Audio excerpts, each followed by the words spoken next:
اس نے ایک قاصد کو بھیجا کہ اب پتہ چل جائے گا میرے قاصد کے ساتھ عمر کیا سلوک کرتے ہیں، میرے بھیجے ہوئے دودھ کے ساتھ عمر کیا سلوک کرتے ہیں، اگر اچھا سلوک کیا تو ٹھیک میں اسلام لے آؤں گا، اور نہیں تو پھر میں عیسائی بنا رہوں گا۔ جب وہ قاصد وہ دودھ حضرت عمر فاروق کے پاس آیا اور امیر المومنین کو وہ لیٹر دیا، حضرت عمر نے اس لیٹر کو پڑھا اور پڑھنے کے بعد اسی لیٹر پر جواب لکھوا دیا کہ تم فوراً چلے آؤ اور اسلام قبول کر لو، اسلام قبول کرنے کے بعد تمہارے اوپر کوئی نقصان نہیں ہے، تم سے کوئی انتقام نہیں لیا جائے گا، تم سے کوئی بدلہ نہیں لیا جائے گا۔ شاہ غسان نے جب جبلہ ابن ایہم نے یہ لیٹر پڑھا تو بڑا تعجب کرنے لگا کہ حضرت عمر فاروق رضی اللہ تعالیٰ عنہ نے اتنی آسانی کے ساتھ میرے اسلام قبول کرنے کی بات مان لی اور پرانی دشمنی سب بھول گئے۔ اس کو حضرت عمر کی یہ سادگی پسند آئی، اس نے اپنے 500 گھڑ سواروں کو لیا، 500 ساتھیوں کو لیا اور اپنے گھوڑوں پر بیٹھ کر وہ مدینے کی طرف سفر کرنے لگا۔ اپنے ساتھیوں کے ساتھ جیسے ہی مدینے آیا تو حضرت عمر فاروق کا شہر مدینہ آنے سے پہلے اس نے ایک جنگل کے اندر خیمہ ڈالا، ایک جنگل کے اندر پڑاؤ ڈالا، اور یہاں آنے کے بعد رک گیا اور یہیں سے اس نے خبر بھیجی کہ میں آ چکا ہوں، اب میں آپ سے ملنے آؤں یا نہیں آؤں۔ حضرت عمر فاروق نے اس کو اجازت دے دی کہ جب تم آ ہی چکے ہو تو اب شوق سے تم مدینے کے اندر داخل ہو جاؤ۔ حضرت عمر نے اپنے صحابہ کو بھی لگا دیا کہ ان مہمانوں کی اچھی طریقے سے مہمان نوازی کرنا۔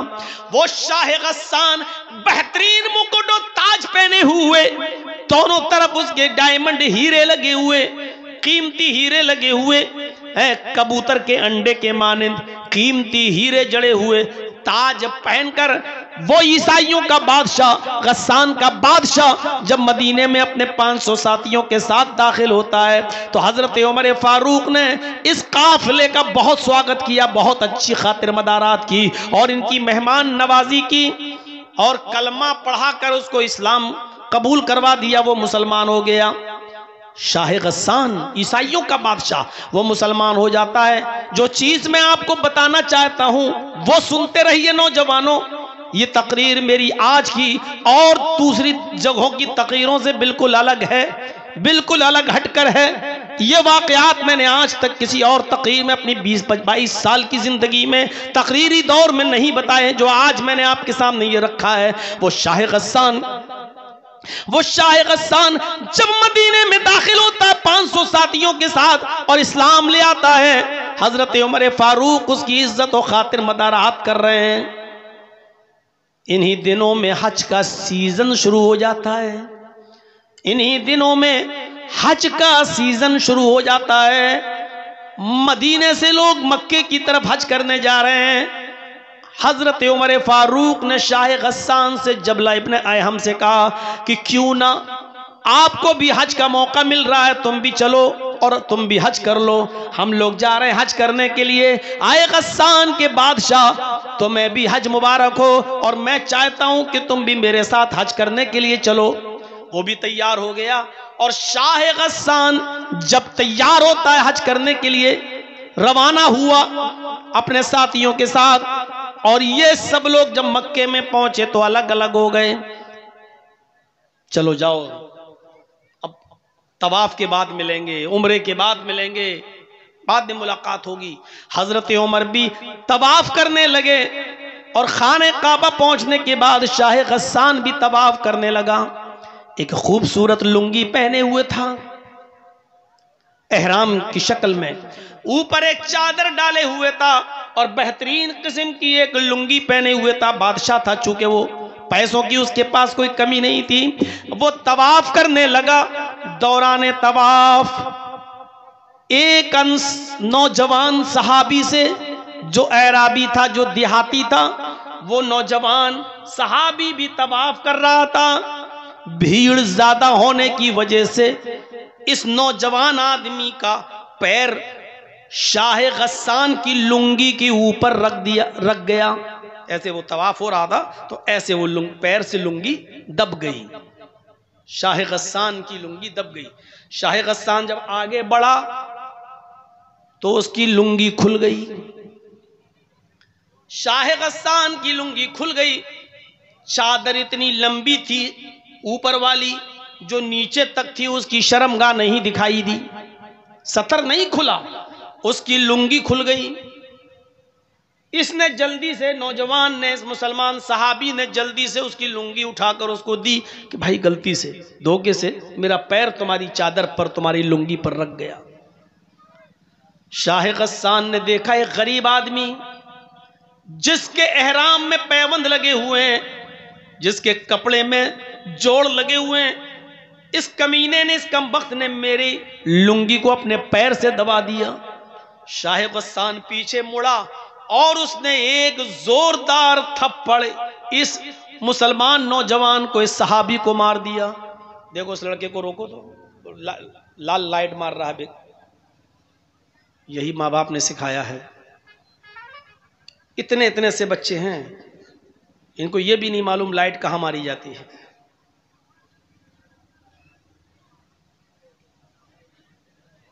اس نے ایک زوردار تھپڑ اس نوجوان کو، اس دیہاتی مسلمان صحابی کو مارا. تھپڑ اتنی زور کا لگا کہ اس نوجوان دیہاتی صحابی کی آنکھ پھوٹ گئی، اس کی ایک آنکھ باہر آ گئی. وہ نوجوان اس وقت کچھ نہیں بولا، خاموش رہا، اور اس نے اپنا طواف پورا کیا. اس کے بعد پھر وہ اپنے قبیلے میں گیا. قبیلے کی لڑائی بہت بری ہوتی ہے. جب وہ اپنے قبیلے میں پہنچا تو لوگوں نے پوچھا کہ تمہاری آنکھ کیسے پھوٹی؟ اس نے بتایا کہ ایسا ایسا معاملہ ہو گیا. اور شاہ غسان نے، غسان کے بادشاہ نے ایک تھپڑ مارا، اور تھپڑ اتنی زور سے مارا کہ میری آنکھ پھوٹ گئی. پورے قبیلے کے لوگ آگ بگولا ہو گئے. ارے نیا نیا اسلام لایا اور اتنی ہیکڑی، ہمارے آدمی کو مارے گا. یہ تمام کے تمام لوگ حضرت عمر فاروق کے پاس مکے آ گئے. حضرت عمر فاروق کے سامنے مقدمہ دائر کر دیا کہ آپ کے شاہ غسان جو ابھی کچھ دن پہلے مدینے میں اسلام لایا ہے، اس نے دھوکے سے ہمارے نوجوان کا پیر اس کی چادر پہ پڑ گیا اور اس کی لنگی کھل گئی، لیکن اس نے پلٹ کر اتنی زور سے تھپڑ مارا کہ ہمارے ساتھی کی، اس دیہاتی نوجوان کی آنکھ پھوٹ گئی. مجھے انتقام چاہیے، بدلہ چاہیے. حضرت عمر فاروق نے شاہ غسان کو بلایا. غسان کا بادشاہ طلب کیا گیا جو مسلمان ہو چکا ہے، اور پھر یوں دونوں میں گفتگو ہوتی ہے. حضرت عمر فاروق نے فرمایا، آئے شاہ غسان، آئے جبلہ ابن ایہم، تمہارے بارے میں یہ شکایت ملی ہے، کیا یہ صحیح ہے؟ کہنے لگا وہ جبلہ، امیر المومنین، اس نوجوان دیہاتی آدمی نے میری چادر پر پیر رکھ دیا، میں آگے بڑھا، میری لنگی کھل گئی، میری چادر کھل گئی، میں نے اس کو تھپڑ مار دیا ہے. حضرت عمر فاروق نے کہا، اے شاہ غسان، اس نوجوان نے یہ بتا دیا ہے کہ ہاں میرا پیر اس کی چادر پر رکھ گیا تھا، لیکن میں نے جان بوجھ کر ایسا نہیں کیا، دھوکے سے ایسا ہو گیا. ایک معمولی سی غلطی کی اتنی بڑی سزا تم نے اس کو دے دی کہ اس کی آنکھ کا ڈھیلا باہر آ گیا، اس کی آنکھ پھوٹ گئی.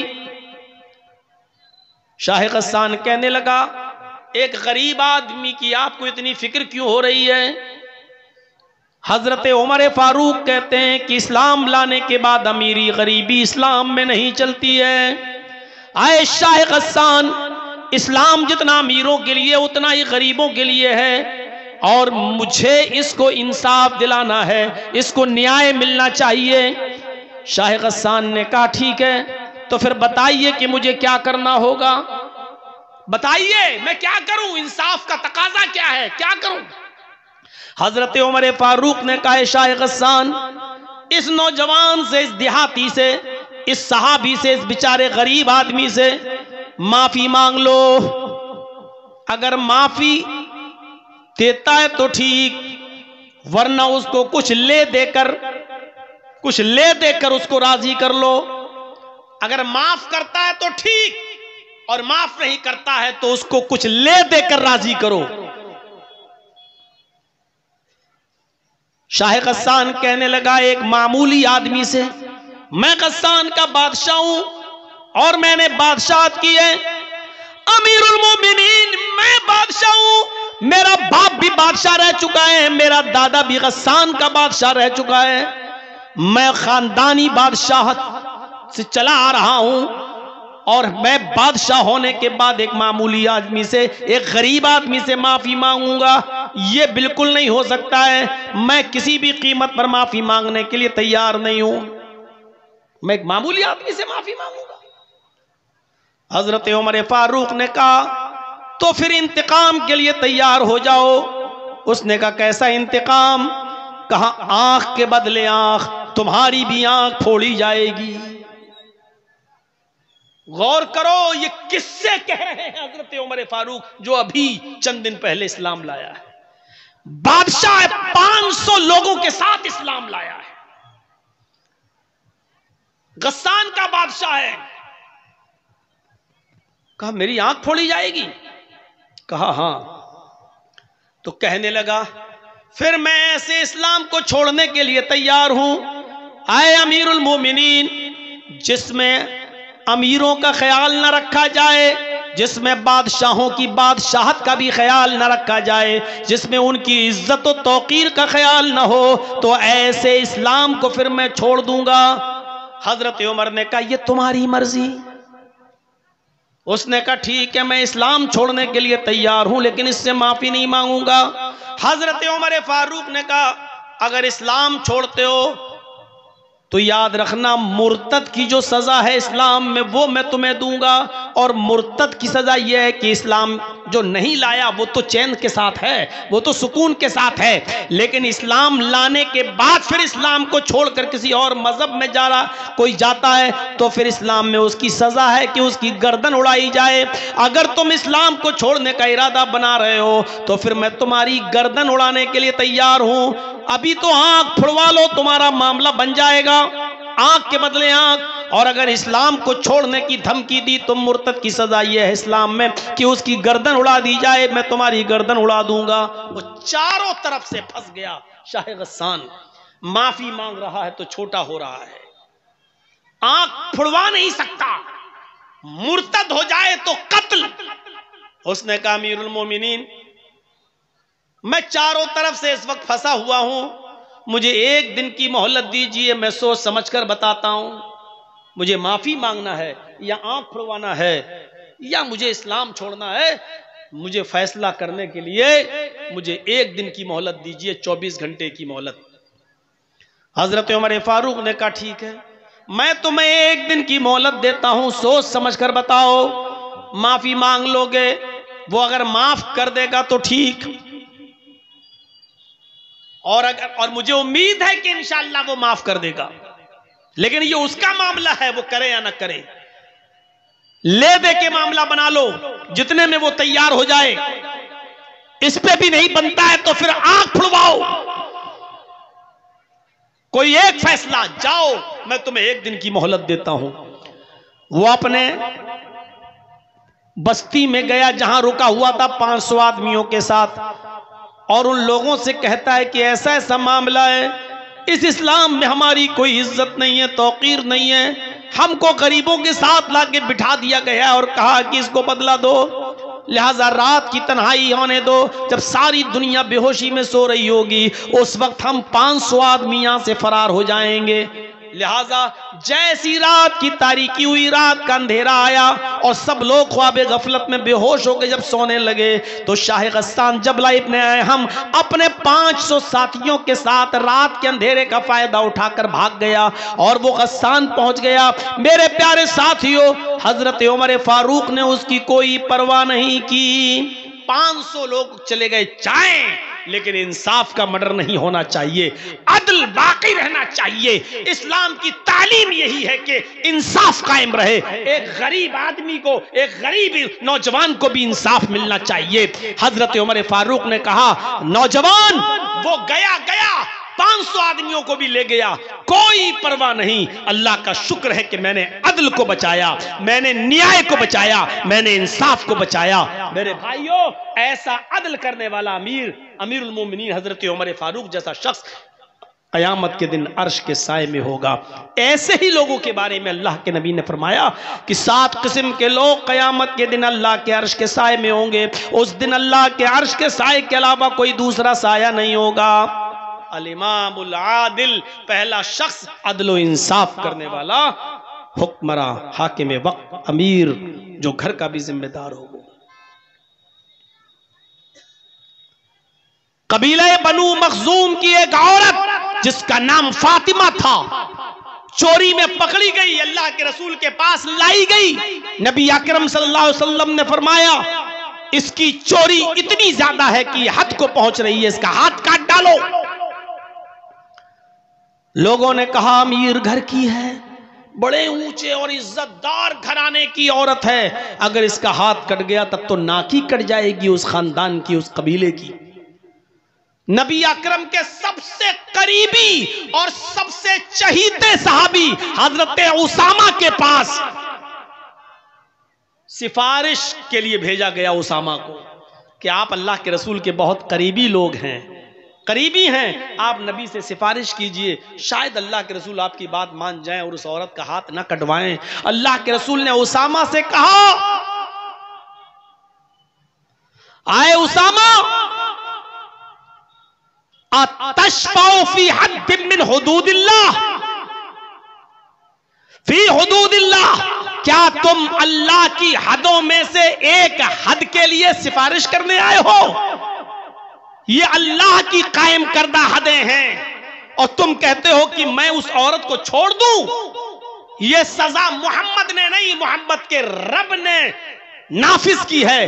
پہلے زمانے کے لوگ اسی لیے برباد ہوئے ہیں کیونکہ ان کے امیر جب کوئی غلط کام کرتے تھے تو ان کو چھوڑ دیا جاتا تھا، اور ان کے ضعیف و کمزور لوگ جب کوئی غلط کام کرتے تھے تو ان کو سزا دی جاتی تھی۔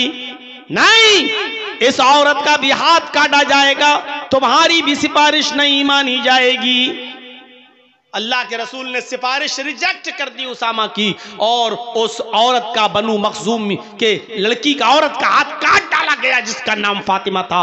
جب اس کا ہاتھ کٹ گیا تو اللہ کے نبی صلی اللہ علیہ وسلم نے فرمایا، لو ان فاطمہ بنت محمد سرقت لقطعت یدہا، اگر فاطمہ محمد کی بیٹی نے چوری کی ہوتی اور آج چوری میں وہ بھی پکڑی جاتی تو آج فاطمہ کا ہاتھ بھی کاٹنے سے محمد رسول اللہ کو کوئی نہیں روک پاتا، اس لیے کہ یہ عدل کا تقاضا ہے اور یہ سزا اللہ تبارک و تعالیٰ کی طرف سے نافذ کی گئی ہے۔ یہ سزا محمد رسول اللہ کی بنائی ہوئی نہیں ہے۔ اگر آج اس عورت کی جگہ پر محمد کی اپنی بیٹی بھی چوری میں پکڑی جاتی تو زمانہ دیکھتا، دنیا دیکھتی کہ محمد اپنی بیٹی فاطمہ کا بھی ہاتھ کٹوا دیتا۔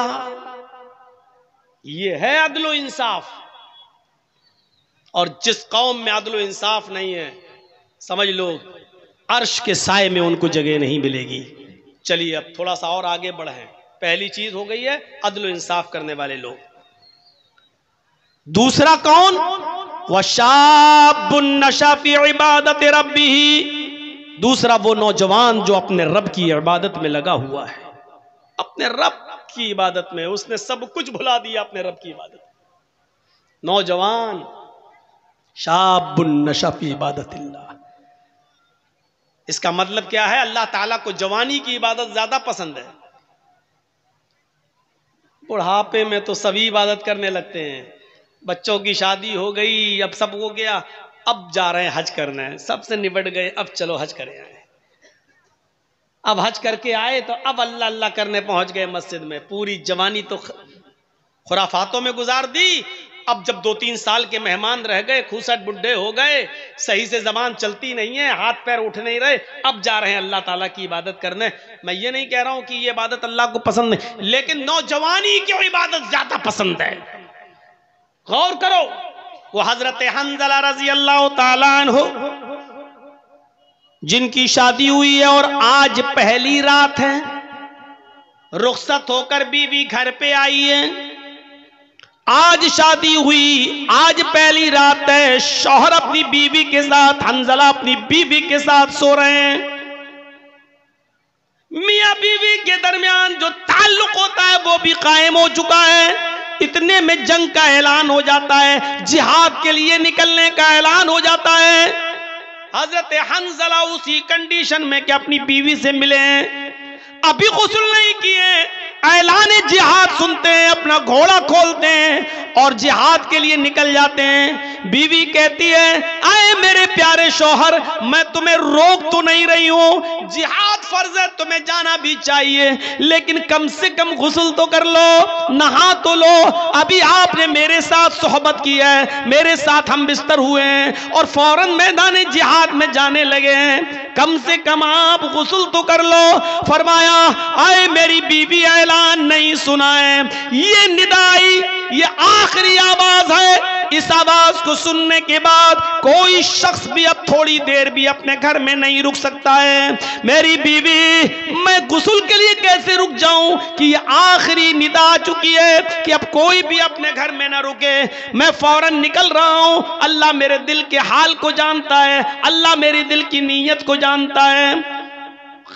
اٹھے، گھوڑا کھولا اور دوڑے اور چلے گئے میدان جنگ میں، لڑے، کئی کافروں کو قتل بھی کیا، لیکن اس جنگ کے اندر خود بھی شہید ہو گئے، شہید ہو گئے۔ اور شہید کا اصول یہ ہے شریعت میں کہ اس کو جن کپڑوں میں شہید ہوتا ہے، کوئی آدمی اللہ کی راہ میں جب مارا جائے تو انہی کپڑوں میں دفن کیا جاتا ہے، شہید کو کوئی نیا کفن نہیں پہنایا جاتا، شہید کو غسل نہیں دیا جاتا، شہید کی جنازے کی نماز نہیں پڑھی جاتی، ایسے ہی اس کو انہی کپڑوں میں دفن کر دیا جاتا ہے۔ جب اس کو دفن کرنے کے لیے لے جایا جا رہا تھا تو حنظلہ کی بیوی کہنے لگی اے اللہ کے رسول، میرے شوہر کو غسل دے دیجئے۔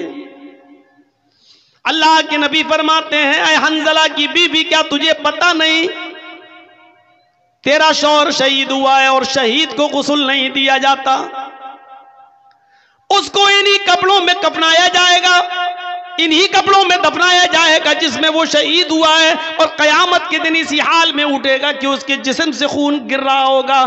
اللہ خون گرتے ہوئے خون کو دیکھ کر کہے گا فرشتوں اس کو جنت میں لے جاؤ، یہ تو میرے لیے ساری چیزوں کی قربانی دے کر آیا ہے، اس کا کیا حساب لوں، اس سے کیا سوال کروں، اس سے کیا پوچھ تاچھ کروں، اس سے کیا کوشچن آنسر کروں، اس کو جنت میں داخل کر دو۔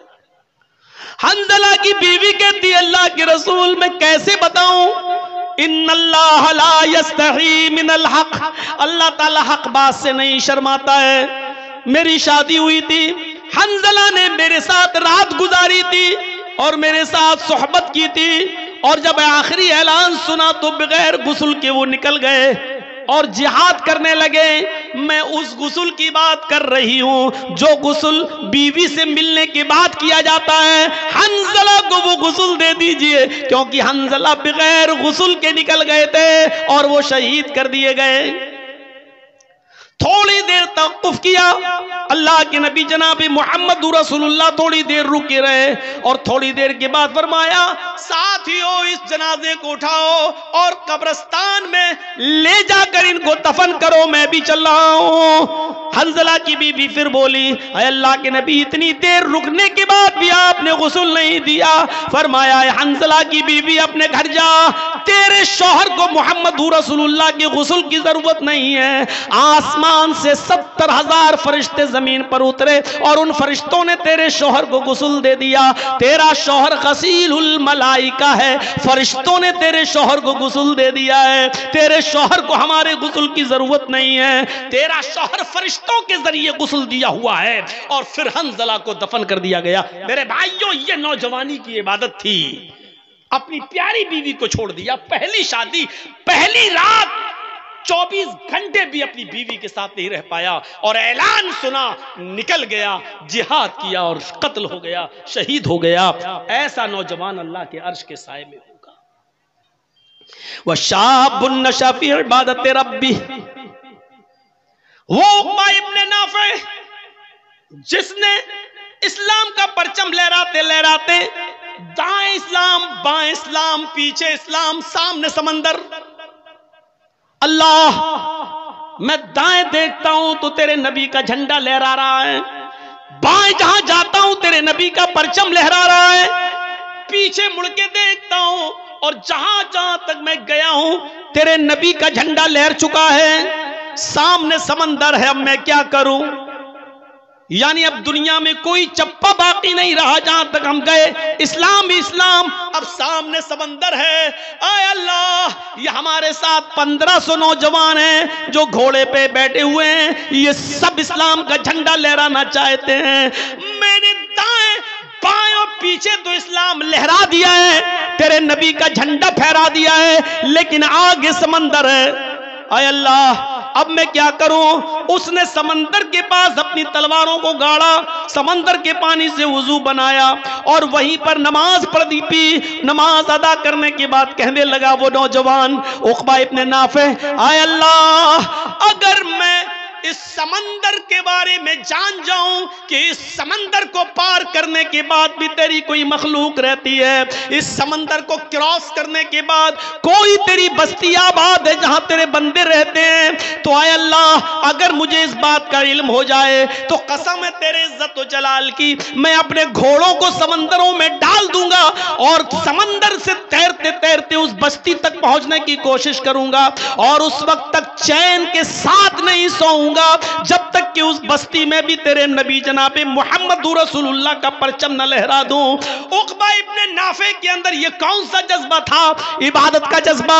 یہ کون سی عبادت تھی, یہ کون سی ریاضت تھی؟ میرے بھائیوں, ایسے ہی عبادت کرنے والے اور ہر وقت نماز کی طرف, ہر وقت عبادت کی طرف, اللہ کی عبادت کی طرف جن کا دماغ لگا ہوا ہے اور جو عبادت میں لگے ہوئے ہیں, یہ لوگ اللہ کے عرش کے سائے میں ہوں گے. یہ اللہ کے عرش کے سائے میں ہم اور آپ سردیوں کے دنوں میں, دسمبر کی اور جنوری کی سردی میں جو اپنے اوپر سے کمبل نہ ہٹا سکے, جو لحاف کی قربانی نہ دے سکے, جو اپنی نیند کی قربانی نہ دے سکے اور تصور کیا بیٹھا ہوا ہے کہ ہم اللہ کے عرش کے سائے میں ہوں گے, ہمیں جنت ملے گی. میرے بھائیو, جنت اتنی سستی اور اتنی آسان بھی نہیں ہے. دو چیزیں, عدل و انصاف کرنے والا اور دوسرا وہ نوجوان جو اللہ اپنے رب کی عبادت میں لگا ہوا ہے. اب تیسری چیز پہ آئیے, وَرَجُلٌ ذَكَرَ اللَّهَ خَالِيًا فَفَاضَتْ عَيْنَاهُ وَرَجُلٌ قَلْبُهُ مُعَلَّقٌ فِي الْمَسَاجِدِ. تیسرا وہ آدمی جس کا دل مسجد کی طرف لگا ہوا ہے, جس کی تشریح میں نے ابھی ہلکی سی کی تھی. ظہر پڑھ کے آیا, گھر پہ کام کر رہا, ابھی ٹائم ہے, ہاں ابھی عصر میں ٹائم ہے, بار بار گھڑی دیکھ رہا ہے, بار بار سورج دیکھ رہا ہے, بار بار آسمان دیکھ رہا ہے, بار بار کان لگا رہا ہے, اذان کی آواز تو نہیں آ رہی, اور جیسی عصر کی اذان ہوئی فوراً مسجد میں. عصر پڑھ کے آیا, مغرب کی طرف دماغ لگا ہوا ہے, فوراً مغرب میں. مغرب پڑھ کے آیا, گھر پہ کچھ کھانا وانا کھایا, بار بار اس کا دماغ, اس کا دل مسجد کی طرف لگا ہے, کب عشاء ہو, کب عشاء ہو, کب عشاء ہو, اور جیسے عشاء کا وقت ہوا فوراً مسجد میں. عشاء کے بعد سو رہا ہے گھر میں, بار بار بیچ میں رات میں آنکھ کھلتی ہے, بار بار گھڑی دیکھ رہا ہے, بار بار باہر نکل کے دیکھتا کہیں فجر کا وقت تو نہیں ہو گیا ہے, اور جیسی فجر کی اذان کا وقت ہوا فوراً مسجد میں. قلبہ معلق فی المساجد, جس کا دل لٹکا ہوا ہے مسجد.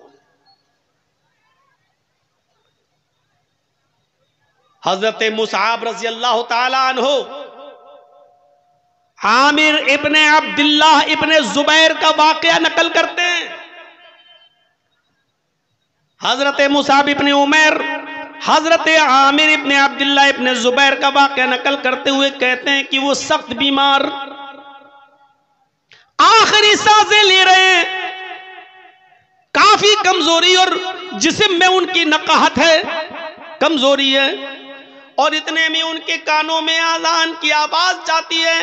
اور نوٹ کیجئے گا یہ مغرب کی اذان ہے, مغرب کی اذان کی آواز ان کے کانوں میں جاتی ہے.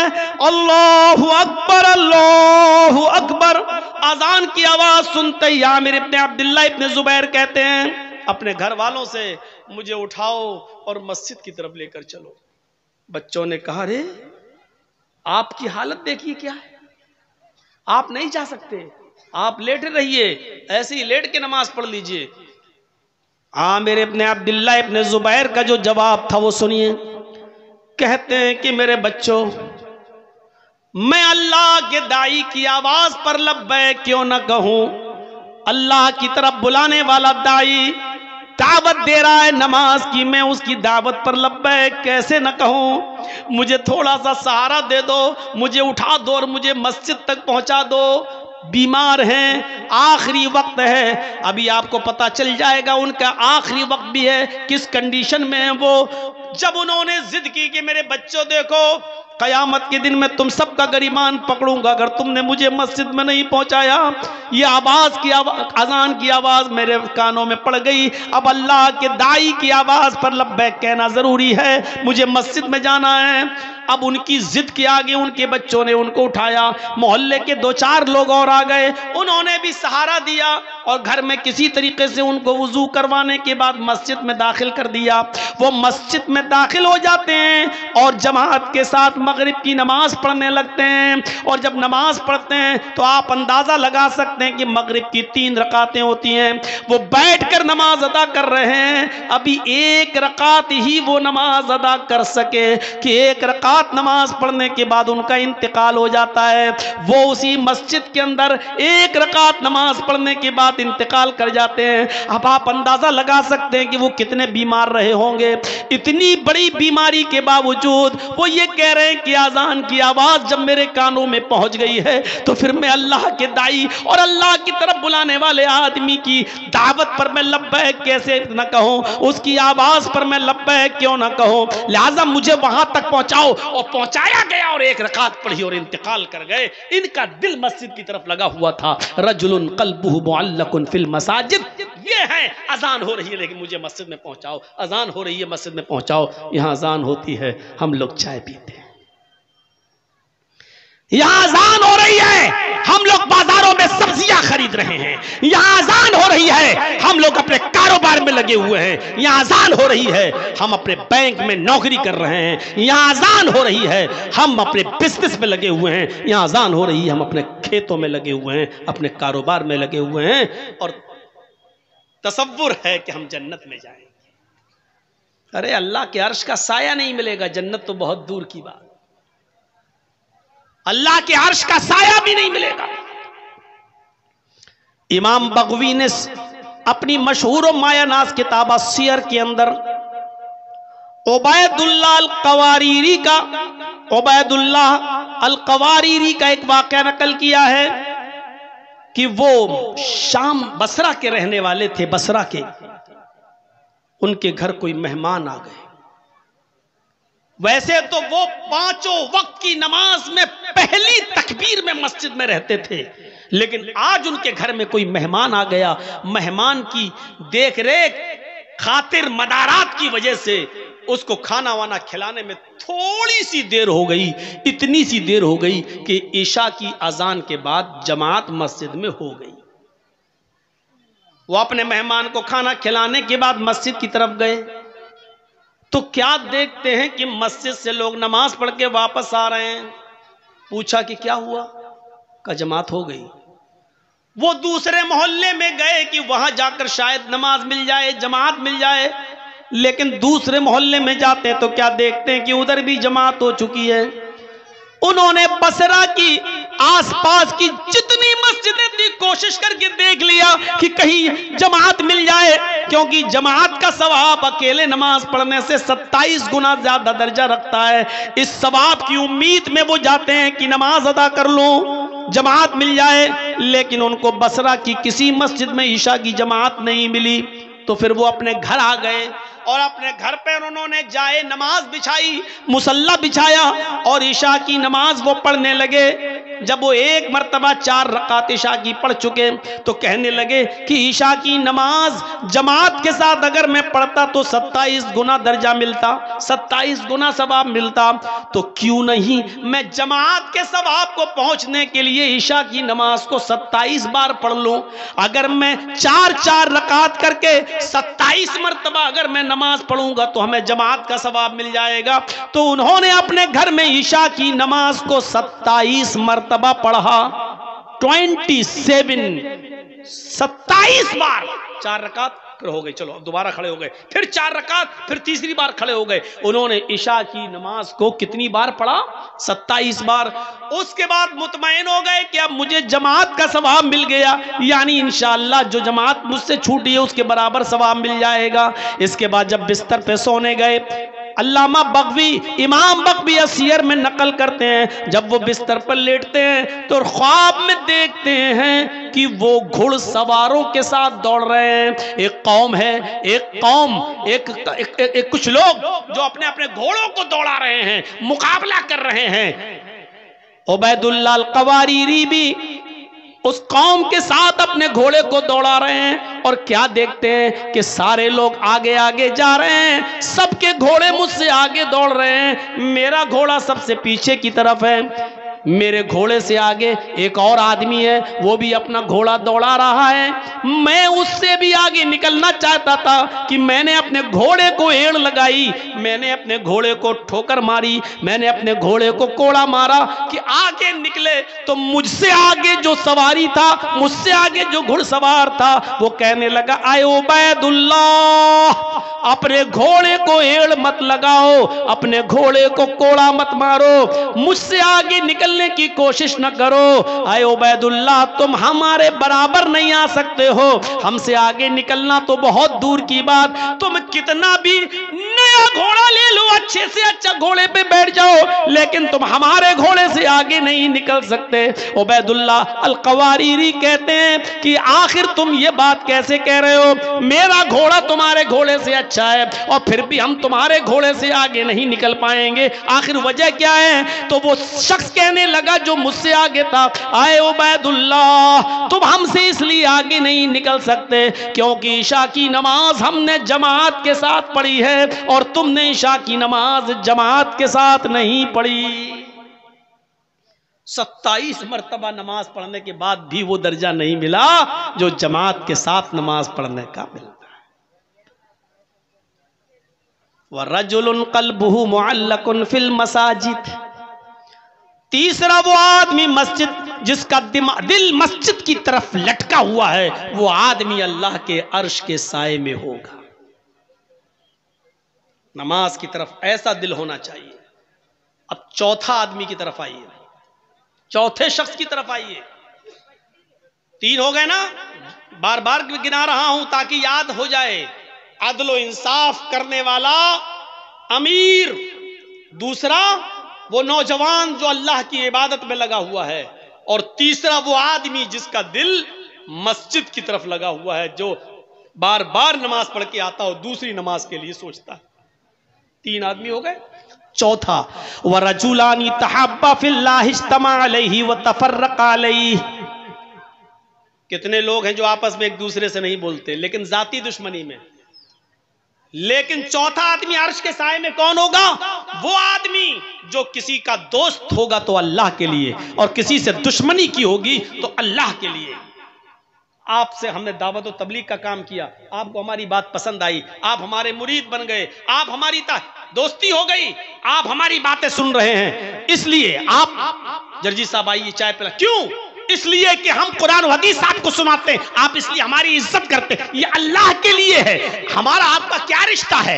ہمارا آپ کا کیا رشتہ ہے؟ لیکن یہ محبت اللہ کے لیے۔ اور اگر ہم نے کوئی بات بتائی اور آپ کو برا لگا اور آپ کھڑے ہو کر کہنے لگے ہٹو، تم جیسے 50 مولوی آتے ہیں، میں نے بھی تم سے بولنا چھوڑ دیا، تو یہ بھی اللہ کے لیے۔ کیوں؟ کیونکہ میں نے قرآن سنایا، تجھے برا لگ گیا ہے، اور تجھے اچھا نہیں لگتا ہے، نہیں بتاؤں گا آج کے بعد تجھے بات، تجھے اگر تکلیف ہو رہی ہے میری بات سے تو نہیں جاؤں گا تیرے پاس، تو اب ہم نے تجھے جو چھوڑا ہے وہ بھی اللہ کے لیے، کیونکہ اور کوئی وجہ نہیں۔ اگر یہ چیز ہے ہمارے اور آپ کے اندر، کسی سے دوستی ہے تو اللہ کے لیے، اور کسی سے دشمنی ہے تو وہ بھی اللہ کے لیے، تو ایسا شخص بھی اللہ کے عرش کے سائے میں ہوگا۔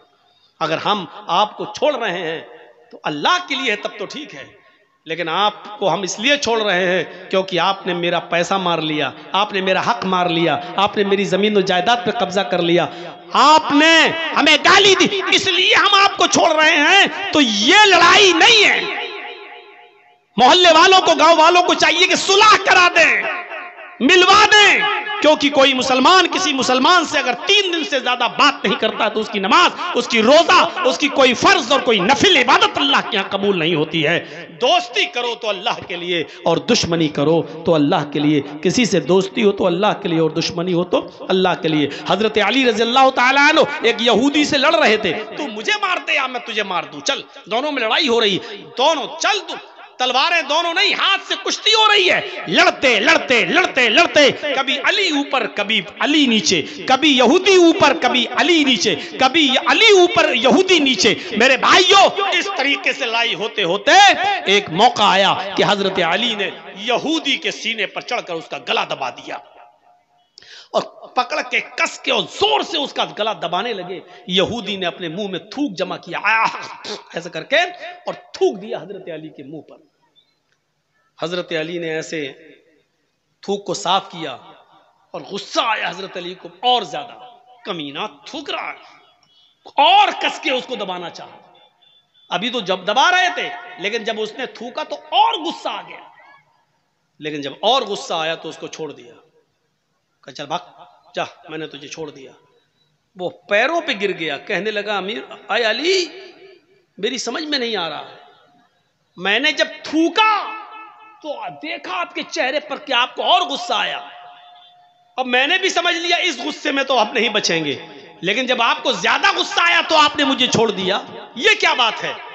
حضرت علی نے کہا جب میں تجھ سے لڑ رہا تھا تو اللہ کے لیے لڑ رہا تھا، میں تجھے مارنا چاہتا تھا اللہ کو خوش کرنے کے لیے، لیکن جب تو نے میرے چہرے پر تھوکا اور میرے چہرے پر تھوک پڑا تو مجھے اور غصہ آیا، تو یہ غصہ اللہ کے لیے نہیں تھا، یہ میرا ذاتی غصہ تھا، تو میرے اوپر تھوکا، تھوک رہا، تو یہ میرا ذاتی غصہ تھا، اگر اس غصے میں تو مارا جاتا تو وہ اللہ کے لیے لڑائی نہیں ہوتی، وہ میرا ذاتی انتقام ہوتا، وہ میرا ذاتی بدلہ ہوتا، اور میں ذاتی بدلہ نہیں لیتا، جا میں نے چھوڑ دیا، اللہ کے لیے لڑ رہا تھا تب تک ٹھیک تھا، تو اللہ کے لیے لڑائی لڑ رہے تھے، جب اس میں ذاتی غصہ شامل ہوا تو چھوڑ دیا، تو ذاتی دشمنی نہیں ہونی چاہیے۔ ان 4 چیزوں کو نوٹ کریے، کیونکہ 5ویں چیز جو ہم بتانے جا رہے ہیں وہ آج ہمارے معاشرے اور سماج کا سب سے بڑا المیہ بنا ہوا ہے۔ پہلا شخص عدل و انصاف کرنے والا انسان، دوسرا وہ نوجوان جو اللہ کی عبادت میں لگا ہوا ہے، تیسرا وہ آدمی جو جس کا دل مسجد کی طرف لٹکا ہوا ہے، اور چوتھا وہ شخص جو محبت کرتا ہے کسی سے تو اللہ کے لیے اور دشمنی کرتا ہے کسی سے تو اللہ کے لیے، اور 5واں نوجوانوں معاشرے میں سب سے بڑی برائی یہی، وَرَجُلٌ دَعَتْهُ امْرَأَةٌ ذَاتَ مَنْصَبٍ وَجَمَالٍ فَقَالَ إِنِّي أَخَافُ اللَّهَ، ایسا آدمی جس کو کسی خوبصورت حسین و جمیل عورت نے برائی کے لیے بلایا، ذات منصب، شریف گھر کی، وجمال، اور خوبصورت، بدچلن عورتوں کے بارے میں بات نہیں ہو رہی ہے، بازارو عورتیں، پیشہ ور عورتیں، جسم فروش عورتیں، ان کے بارے میں بات نہیں ہو رہی، آپ کے علاقے کی، آپ کے گاؤں کی کوئی شریف گھر کی عورت، ذات منصب، حسب و نسب والی بہترین شریف گھرانے کی لڑکی، وجمال، اور خوبصورت عورت، اگر وہ آپ کو بلاتی ہے کہ آؤ چلو ہمارے ساتھ یہ کام کر لو، ذات منصب، پیسے والی، دولت والی، یعنی وہ آپ کو پیسہ بھی دے رہی ہے، وہ آپ کو موقع بھی دے رہی ہے، وہ آپ کو تنہائی میں بھی لے جا رہی ہے، اس کے پاس سارے انتظام ہے، وہ کہہ رہی ہے کہ میرا روم الگ ہے، میں پیسہ بھی دوں گی، میرے ساتھ رہو، میرے ساتھ کھاؤ، میں کھانا بھی دوں گی، اور میرے ساتھ تم غلط کام کرو گے میں تمہیں اس کی اجرت بھی دوں گی، اور خوبصورت بھی ہے، ذات منصب، یعنی ایسی عورت نے آپ کو بلایا جو خود امیر ہے، جو خود شریف ہے، جو خود پیسے والی ہے، اور جو خود بہت اونچے گھرانے کی ہے، اور خوبصورت اور حسین و جمیل ہے۔ آپ کے پاس کچھ نہیں لیکن وہ آپ کو دعوت دے رہی ہے، آپ کے پاس موقع نہیں لیکن وہ موقع دے رہی ہے، آپ کے پاس تنہائی کی جگہ نہیں لیکن وہ آپ کو تنہائی کی جگہ دے رہی ہے۔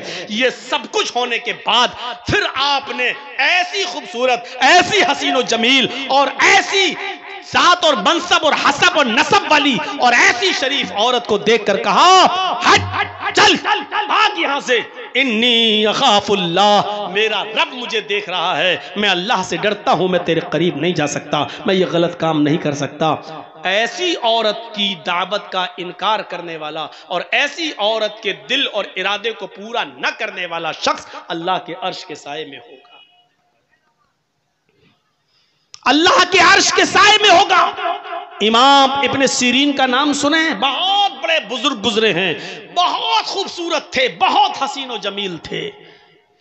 یہ جس بستی میں رہتے تھے بزازی کا کام کرتے تھے، کپڑے کی گٹھری کو سر پہ لاد کر گلی گلی محلے محلے میں جا کر بیچا کرتے تھے، اور کسی مسجد کے امام بھی تھے، لے کر گلی گلی بیچا کرتے تھے۔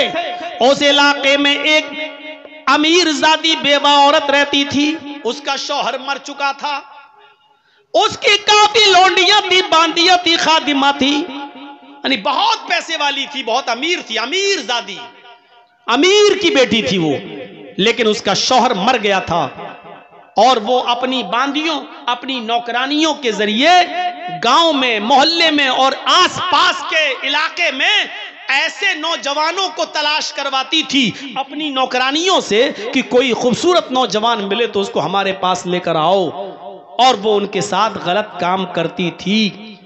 ایک باندی نے، اس کی ایک نوکرانی نے اپنی مالکہ سے کہا، اس بیوہ عورت سے، کہ ایک امام ہے، بہت خوبصورت ہیں، حسین و جمیل ہیں، نوجوان ہیں، کہو تو میں ان کو تمہارے پاس لے کر آؤں، کپڑا بیچتے ہیں۔ تو کہا ٹھیک ہے، اس کو لے کر آؤ۔ امام ابن سیرین کے پاس یہ باندی گئی، وہ کپڑا لادے ہوئے تھے، ان سے کہنے لگی کہ میری مالکن ہیں، وہ آپ سے کپڑا خریدنا چاہتی ہیں، لیکن وہ بہت پردے والی ہیں، باہر نہیں نکلتی ہیں، وہ اپنے گھر پہ تمہیں بلا رہی ہیں اور آپ سے وہاں کپڑا خریدنا چاہتی ہیں۔ امام ابن سیرین رحمت اللہ علیہ اس عورت کے پاس جاتے ہیں، باندی باہر رہ جاتی ہے، اور اس بیوہ عورت نے ان کو اپنے گھر کے اندر بلا لیا، یہ کپڑا دکھانے لگے، دیکھو بہن، دیکھو دیکھو، کپڑا کھول کھول کے ان کو دکھانے لگے، اور اس کو تو کپڑا لینا ہی نہیں تھا۔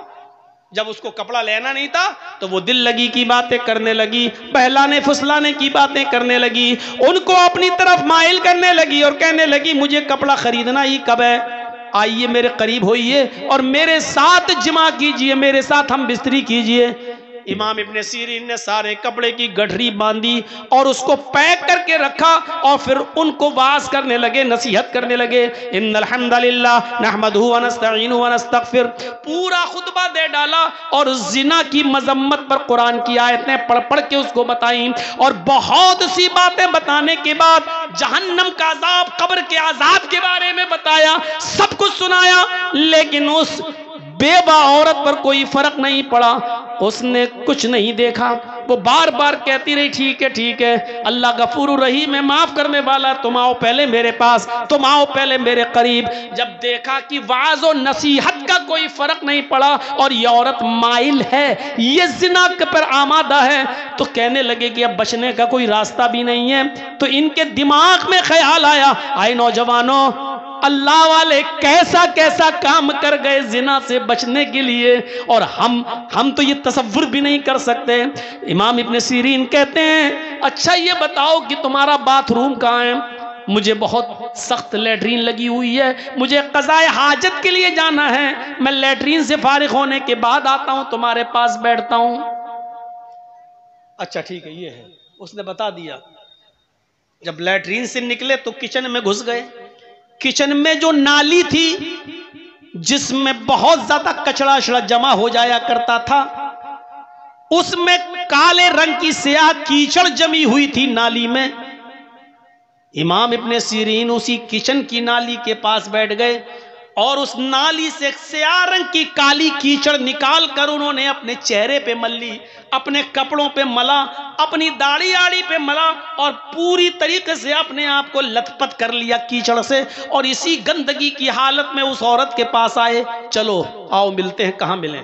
اس نے کہا ہٹ ہٹ بدبو آ رہی ہے، یہ کیا کر کے آیا تو؟ یہ جلدی سے کپڑے کی گٹھری اٹھائی اور بھاگ گئے. اور پھر جب گاؤں میں پہنچے تو ایک کنویں سے پانی کھینچا اور وہاں جا کر انہوں نے اپنے کپڑے دھوئے اور وہاں جا کر وہ نہائے دھوئے اور انہوں نے غسل کیا اور اللہ کا شکر ادا کیا کہ آئے اللہ آج تو نے مجھے ایک عورت کے شر و فتن سے تو نے مجھے بچا لیا، آج میں زنا جیسی بدکاری سے محفوظ ہو گیا. میرے پیارے ساتھیوں، زنا سے بچنے کے لیے غور کرو کہ وہ عورت امام ابن سیرین اگر اس کا ارادہ پورا کر دیتے تو پیسہ بھی دیتی، تنہائی بھی دے رہی تھی، امیر بھی تھی، کپڑا بھی نہیں خریدتی اور پیسہ بھی دے رہی تھی ان کو، سب کچھ. لیکن امام ابن سیرین کے پاس سب کچھ تھا، موقع تھا، تنہائی تھی اور وہ بیوہ عورت خوبصورت بھی تھی، لیکن ان سب کے باوجود اللہ کا خوف تھا اور اپنے آپ کو بچایا. اس سے کہا اللہ سے ڈر، یہ زندگی چند دنوں کی، اللہ کی منہ دکھانا ہے. نصیحتیں کی لیکن وہ نہیں مانی. میرے پیارے ساتھیوں، تب امام ابن سیرین نے اپنے آپ کو ایسے بچایا. نوجوانوں، اس زنا کاری و بدکاری کے راستے سے اپنے آپ کو بچا لینے والا اور کسی خوبصورت عورت کی دعوت پر یہ کہہ دینے والا کہ انی اخاف اللہ، میں اللہ سے ڈرتا ہوں، ایسا شخص بھی قیامت کے دن اللہ کے عرش کے سائے میں ہوگا. بخاری شریف کے اندر ایک واقعہ آیا ہے، جب مرثد ابن ابی مرثد ایک صحابی ہیں، ایمان لائے، اسلام قبول کیا، تو اللہ کے رسول نے ان سے کہا کہ تم مکے جاؤ، اور مکے میں ہمارے بہت سے مسلمان صحابہ قید ہیں، کافروں کے چنگل میں ہیں، ان سے چھڑا کر چپکے مدینے کی طرف لاؤ، ان کو وہاں سے چھڑاؤ. تو یہ رات میں مکے پہنچتے تھے اور رات میں جاتے تھے، چپکے سے کسی گھر میں گھستے تھے، جہاں کوئی مسلمان صحابی قیدی ہوتا تھا اس کو اٹھا کر لاتے تھے اور پھر اس کی بیڑیوں کو توڑتے تھے اور پھر اس کو مدینہ بھیج دیا کرتے تھے. کیونکہ اسلام لانے سے پہلے خود یہ چور تھے، اسلام لانے سے پہلے خود یہ چور تھے، ان کو بیڑیاں توڑنے میں مہارت تھی، یہ جانتے تھے. تو اللہ کے رسول نے ان سے وہی کام لیا کہ تم اب مسلمان صحابہ کی بیڑیاں توڑ کر ان کو کافروں سے چھڑاؤ، ان کے اوپر ظلم کر رہے ہیں وہ کافر، ان کو چھڑاؤ. تو ایک دن یہ مکے کے اندر پہنچ گئے اور اسی جگہ چلے گئے جہاں مسلمان صحابہ قید تھے. رات کی تاریکی کا فائدہ اٹھایا اور ایک دیوار کے پیچھے چھپ گئے. چاندنی رات تھی، رات کے اندھیرے میں ایک عورت نکل کے آئی، اس نے دیوار کے پیچھے ایک سایہ دیکھا، سمجھ گئی کہ اس دیوار کے پیچھے کوئی آدمی بیٹھا ہے، اس آدمی کا سایہ یہاں آ رہا ہے. وہ گئی دیوار کے پیچھے، کیا دیکھتی ہے کہ ایک آدمی بیٹھا ہوا ہے اور دیکھتے ہی اس کو پہچان گئی. کہنے لگی تم تو مرثد ہو، تم تو مرثد ہو. مرثد نے دیکھا، مرثد بھی پہچان گئے، کہنے لگے تم تو عناق ہو، تم تو عناق ہو. کہاں؟ زمانے جاہلیت میں جب مرثد اسلام نہیں لائے تھے تو اس عورت کے ساتھ ان کے ناجائز تعلقات تھے، کئی مرتبہ اس عورت کے ساتھ مل چکے تھے، لمبے تلنگے لمبے چوڑے تھے، وہ عناق ان کی دیوانی تھی. اتنے دنوں کے بعد آج دیکھتی ہے، کہتی ہے مرثد پرانی یادیں تازہ ہو گئیں، کتنے سال کے بعد تم آئے ہو، چلو ہمارے گھر چلو، ہمارے گھر میں کوئی نہیں، آج کی رات ہمارے ساتھ سو جاؤ، وہی رات گزارو. مرثد ابن ابی مرثد کہتے ہیں کہ آیا ناق، اب ان ہاتھوں نے محمد رسول اللہ کے ہاتھوں کو چھو لیا ہے، یہ ہاتھ محمد رسول اللہ سے ٹچ ہو چکے ہیں، ان ہاتھوں نے محمد رسول اللہ سے مصافحہ کر لیا ہے. آیا ناق اب حرام عورت کی طرف میں ہاتھ نہیں بڑھا سکتا، اے اناق بہتر ہے کہ تم چلی جاؤ۔ اناق کہنے لگی اچھا اب تم بدل گئے ہو، میری آرزو اور میرے ارمانوں کا تم گلا گھونٹ رہے ہو، اتنے سالوں کے بعد آئے ہو، اگر تم نے میرے ارادے اور میرے ارمان اور میری آرزوؤں کو پورا نہ کیا تو میں چلا دوں گی۔ مرثد ابن ابی مرثد کہتے ہیں کہ کچھ بھی کرو لیکن اب میں تمہارے ساتھ زنا نہیں کر سکتا ہے، میں محمد رسول اللہ صلی اللہ علیہ وسلم، ان آنکھوں نے محمد رسول اللہ کا دیدار کر لیا ہے، اب یہ حرام چیز کی طرف اٹھے گی بھی نہیں ہماری نظریں۔ اناق کہتی ہے آئے خیمے والوں اٹھو، آئے گاؤں والے اٹھو، ایک آدمی آیا ہے تمہارے قیدیوں کو چرا رہا ہے، تمہارے قیدیوں کو اٹھا کر لے جا رہا ہے۔ اناق کی آواز سن کر محلے والے اور گاؤں والے اٹھنے لگے، دوڑنے لگے۔ مرثد ابن ابی مرثد نے جب ان کو آتا ہوا دیکھا تو وہ بھاگ گئے، ایک پہاڑ کی طرف چلے گئے، اور پہاڑ کے اوپر چڑھنے کے بعد ان کو ایک غار نظر آئی تو وہ پہاڑ سے نیچے اتر کر اس غار کے اندر چھپ گئے۔ وہ لوگ پہاڑ کے اوپر تک آئے، ان کو غار کا دروازہ نہیں دکھائی دیا، انہوں نے، گاؤں والوں نے اس پہاڑ کے اوپر کھڑے ہو کر پیشاب بھی کیا۔ مرثد ابن ابی مرثد کہتے ہیں، بخاری کی روایت ہے، وہ پیشاب کر رہے تھے اور ان کا پیشاب ہمارے سر پر آ رہا تھا، وہ پیشاب کر رہے تھے اور ان کا پیشاب ہمارے سر پر گر رہا تھا، لیکن میں ٹس مس نہیں کر رہا تھا، اگر میں تھوڑا بہت ہلتا تو وہ مجھے پہچان لیتے اور دیکھ لیتے، میں ایسے ہی چھپا رہا، یہاں تک کہ کچھ دیر کے بعد وہ سب چلے گئے۔ رات کافی ہو گئی اور وہ سب چلے گئے، اناق بھی چلی گئی یہ سوچ کر کہ اب تو مرثد ابن ابی مرثد بھاگ گیا ہے۔ پھر تھوڑی دیر کے بعد میں غار سے نکلا اور پھر میں اپنے کام میں لگ گیا، اس کے باوجود میں نے ایک آدمی کو اٹھایا، اس کو اپنے کاندھوں پر لادا، لیکن وہ بہت بھاری آدمی تھا، ہم اس کو لے کے چل نہیں پا رہے تھے، وہ بار بار اس کو اٹھاتے اور وہ مجھے تھکا دیتا۔ تھوڑی دیر کے بعد ہم جب اس کے گاؤں سے باہر نکلے تو میں نے اس کی پیروں کی بیڑیاں توڑی اور اس کے ہاتھوں کی بیڑیاں توڑی اور اس کو لے کر اللہ کے نبی کے پاس آیا۔ اللہ کے نبی محمد رسول اللہ کو پورا واقعہ سنایا، اے اللہ کے نبی صلی اللہ علیہ وسلم ایسا ایسا معاملہ ہے، اناق ہماری پرانی دوست ہے، اس سے ہمارے زمانے جاہلیت میں بڑے اچھے تعلقات تھے، اس کے ساتھ میں زنا بھی کر چکا ہوں، اس کے ساتھ میرا اٹھنا بیٹھنا سب کچھ تھا، اس کے گھر پہ رہتا تھا، اے اللہ کے نبی کیا اسلام لانے کے بعد میں اس سے نکاح کر سکتا ہوں؟ کیا میں اس کو اپنی بیوی بنا سکتا ہوں؟ آپ اجازت دیجئے کہ میں اناق کو اپنی بیوی بنا لوں۔ اللہ کے نبی صلی اللہ علیہ وسلم خاموش رہے کہ آئے مرثد انتظار کرو، اللہ رب العالمین کی طرف سے اگر کوئی حکم ہوتا تو میں تمہیں بتاتا ہوں کہ تم اناق سے نکاح کر سکتے ہو یا نہیں نکاح کر سکتے ہو۔ یہاں تک کہ اللہ رب العالمین نے قرآن میں یہ آیت نازل فرما دی کہ الزانی لا ينکح الا زانیۃ او مشرکۃ، کوئی زانی کسی زانیہ ہی سے نکاح کر سکتا ہے اور کسی مشرکہ سے ہی، اور کوئی زانیہ عورت کسی زانی مرد سے ہی نکاح کر سکتی ہے، یا زانی یا مشرک مرد سے نکاح کر سکتی ہے۔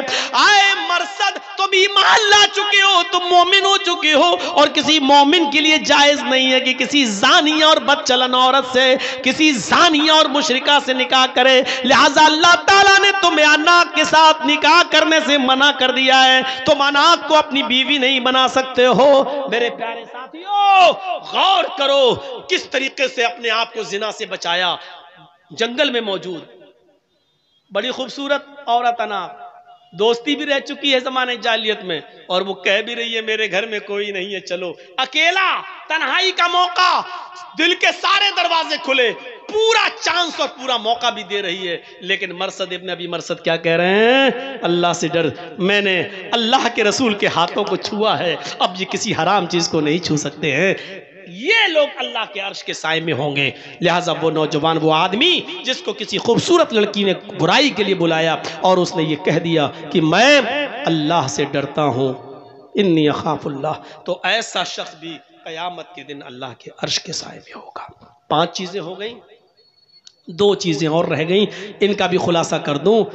وَرَجُلٌ تَصَدَّقَ بِالصَّدَقَةٍ فَأَخْفَاهَا، کسی نے اگر صدقہ کیا، کسی کو دیا چپکے سے، اتنے چپکے سے دیا کہ دائیں ہاتھ سے دیا بائیں کو بھی خبر نہ ہو، تو ایسا شخص جو چپکے چپکے کسی کو صدقہ کرتا ہے، کسی کی غریب کی مدد چپکے سے کرتا ہے، ایسا شخص بھی اللہ کے عرش کے سائے میں ہوگا۔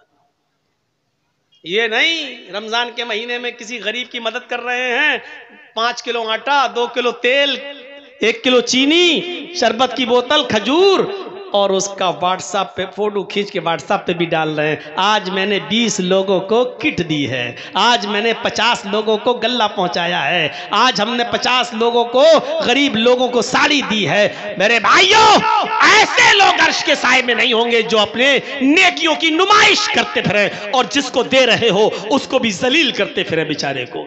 ارے کسی غریب کو دے دو، نہ تمہاری بیوی کو پتا چلے، نہ جس کو دے رہے ہو اس کے بارے میں کسی کو پتا چلے کہ اس بیچارے کی مدد کی ہے، اس کا پردہ رہنے دو، اس طریقے سے دو دائیں ہاتھ سے کہ بائیں کو بھی خبر نہ ہو، یعنی کانوں کان، ہمارے زبان میں بولا جاتا ہے نا، کانوں کان کسی کو خبر نہ ہو، اس طریقے سے صدقہ کرو۔ بخاری کی ایک روایت ہے کہ ایک شخص کہتا ہے، اے اللہ آج کی رات میں صدقہ کروں گا اور میں چپکے سے دوں گا، کسی ضرورت مند کو دوں گا۔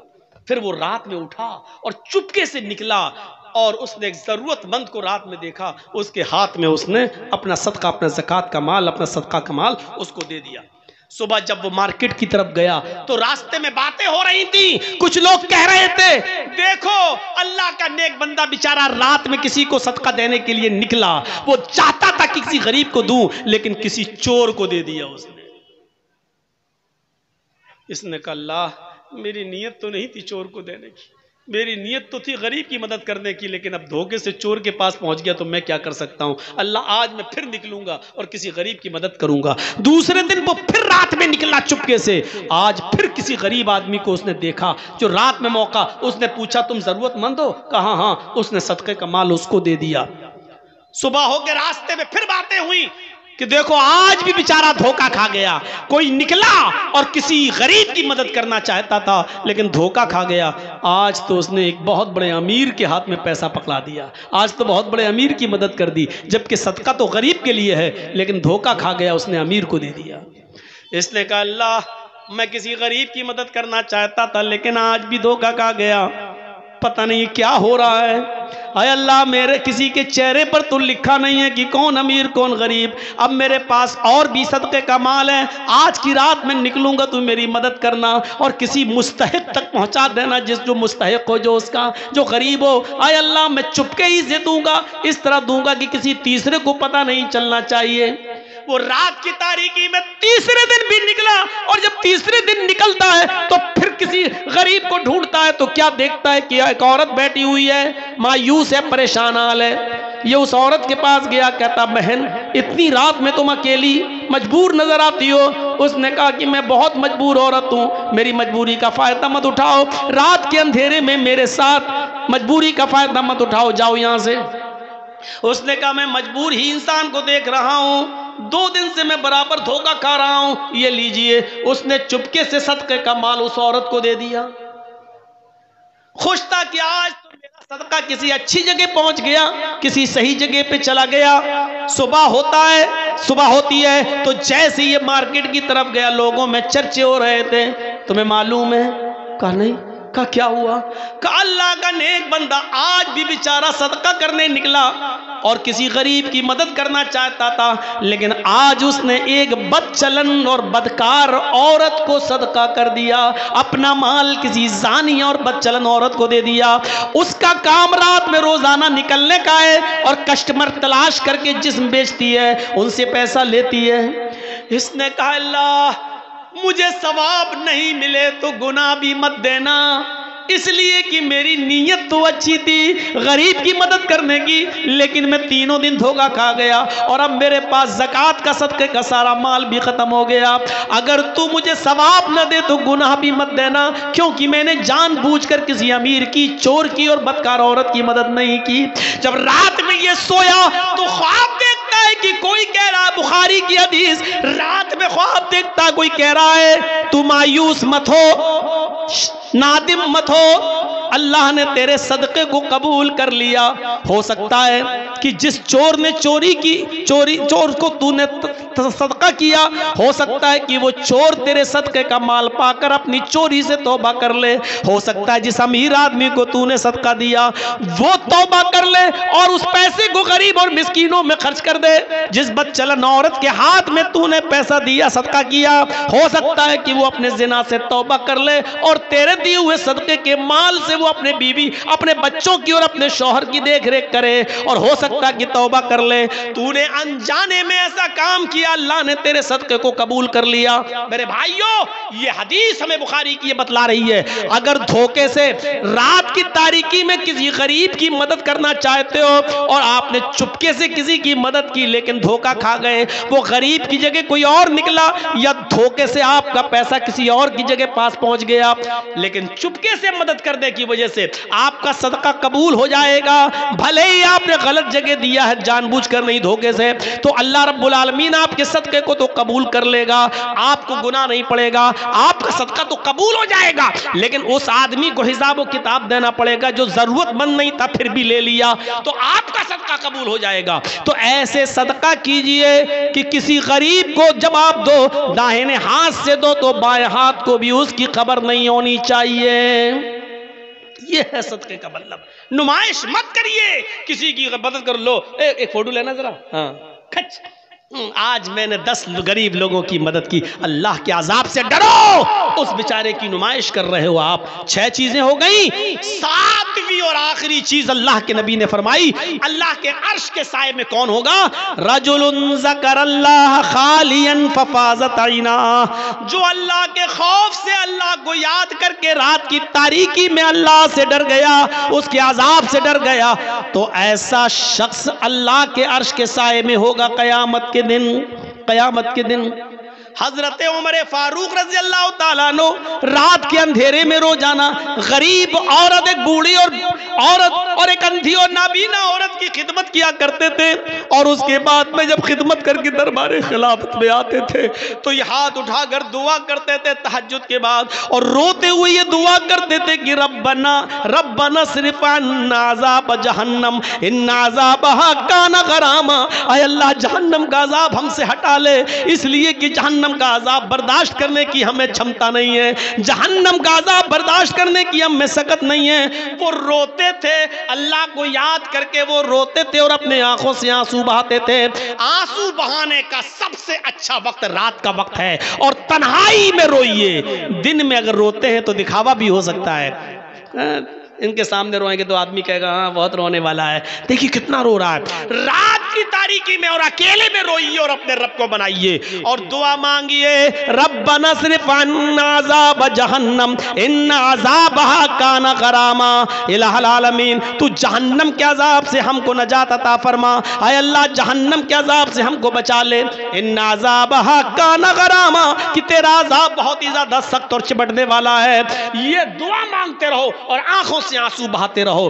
اللہ کے نبی صلی اللہ علیہ وسلم نے ذکر و اذکار کی بڑی فضیلت فرمائی ہے، اور یاد رکھیے اٹھتے بیٹھتے چلتے پھرتے دعائیں پڑھتے رہا کرو، کم سے کم یہ دعا بھی یہی دعا پڑھتے رہو، رب اغفر لی، اے اللہ مجھے بخش دے، اے اللہ مجھے بخش دے، یہ دعا پڑھتے رہو۔ اللہم انی ظلمت نفسی ظلما کثیرا ولا یغفر الذنوب الا انت فاغفر لی مغفرۃ من عندک وارحمنی انک انت الغفور الرحیم۔ یہ دعا اللہ کے نبی نے ابو بکر صدیق کو سکھلائی تھی۔ ابو بکر نے کہا تھا اللہ کے نبی ایسی دعا بتاؤ جس دعا کو پڑھ کر میں اپنے گناہوں کی معافی مانگتا رہوں۔ اللہ کو یاد کرو تنہائی میں اور آنکھوں سے جس کے آنسو بہ گئے، ایسا شخص بھی قیامت کے دن عرش کے سائے میں ہوگا۔ تو پھر سے ایک بار گن لیجئے، عدل و انصاف کرنے والا ایک، وہ نوجوان جو اپنے رب کی عبادت میں لگا ہوا ہے، 2، تیسرا وہ آدمی جس کا دل مسجد کی طرف لٹکا ہوا ہے اور ہمیشہ نماز کے بارے میں سوچ رہا ہے، 4 وہ شخص جو کسی سے محبت کرتا ہے تو اللہ کے لیے اور دشمنی کرتا ہے کسی سے تو اللہ کے لیے، اور 5واں وہ شخص جس کو کسی خوبصورت اور شریف خاندان کی لڑکی نے غلط کام کے لیے بلایا اور اس نے کہہ دیا میں اللہ سے ڈرتا ہوں میں تیرے قریب نہیں جاؤں گا، تو یہ شخص بھی اللہ کے عرش کے سائے میں 5، اور 6واں شخص وہ جس نے چپکے سے خاموشی کے ساتھ صدقہ و خیرات کیا، کسی کو کان و کان اس کی خبر نہیں، یہ بھی اللہ کے عرش کے سائے میں ہوگا۔ اور ساتواں وہ آدمی جس نے اللہ کو تنہائی میں یاد کیا اور اس کی آنکھوں سے آنسو آ گئے، تو قیامت کے دن یہ بھی اللہ کے عرش کے سائے میں ہوگا۔ یہ 7 خوبیاں اپنے اندر پیدا کیجئے اور اللہ کے عرش کا سایہ پائیے۔ یاد رکھیے، جنت اور جہنم کا فیصلہ تو بعد میں ہوگا، پہلے ہمیں قیامت کے دن اس سورج کی جاسوس تپش سے بچنا ہے اور اس کی گرمی سے بچنا ہے۔ 50,000 سال کا دن ہوگا اور سورج کی گرمی ہمارے سروں پر ہوگی، ہم پسینے میں ڈوب رہے ہوں گے۔ ایسے موقع پر جس کو اللہ کے عرش کا سایہ نہیں ملے گا، اس کے لیے وہ دن بہت خطرناک دن ہوگا، اور جو اللہ کے عرش کا سایہ پا جائے گا وہ مطمئن ہوگا، چین و سکون کے ساتھ ہوگا۔ میرے بھائیوں، یہ 2.25 گھنٹے کا خطاب میں نے آپ کے سامنے تقریباً کیا ہے۔ اب میں رخصت ہوتے ہوئے آپ سے دعا کرتا ہوں اللہ تعالیٰ سے کہ بار الہ یہ 7 خوبیاں تو ہمارے اندر پیدا فرما دے، یہ 7 خوبیاں ہمیں ہمارے اندر پیدا فرما اور قیامت کے دن ہمیں عرش کا سایہ نصیب فرما دے۔ آپ لوگ اپنے اپنے موبائل ہٹا لیجیے۔ اور کسی کا خطاب ہے؟ تو پھر کیا کہہ رہے تھے؟ چندے کی بات کہنا۔